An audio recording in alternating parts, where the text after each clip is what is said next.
وہ ان ڈومیسٹیکیٹڈ یا پھر ان آزاد پرندوں کے لیے بھی یہی ہے.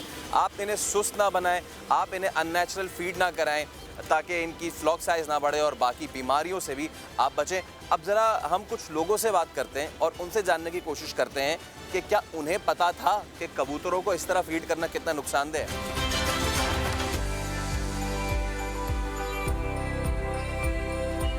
سائنٹسٹ بیٹھے تھے ہمارے, انہوں نے کہا اللہ تعالیٰ نے جس طرح مجھے آپ کو رزق چننا اور تلاش کرنا سکھایا ہے, اس طرح ان کو بھی یہ جو گرینز پہ مچھر اور مکھیوں پہ پلتے ہیں. اب ہوتا کیا ہے کہ جب وہ اپنی قدرتی غذا نہیں کھاتے اور ان کو یہاں آرام سے مل گیا تو نہ صرف مچھر مکھی ان کی تعداد بڑھ گئی, ڈینگی بڑھ گیا, بلکہ ان کی بھی ان نیچرل پاپولیشن بڑھ گئی. اور لیکن میں آپ کو تھوڑی سی انفارمیشن دے دوں کہ یہ جو ہے یہ ماسکیٹوز اور فلائز پہ نہیں چلتا ہے.